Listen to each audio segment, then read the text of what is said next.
Ara a la narrativa. No existeixen més que dues regles per escriure: tenir alguna cosa a dir i dir-la.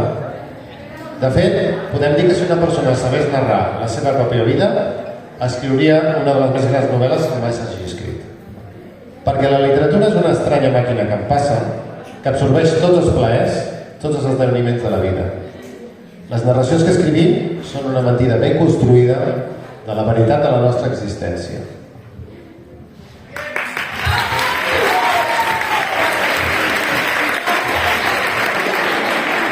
Les narracions finalistes ens conviden a reflexionar sobre la natura, el canvi climàtic, la guerra, l'explotació infantil, però també de la descoberta de la passió amorosa. Rebem com es mereixen els finalistes. Joana Mulleres, primer SOB.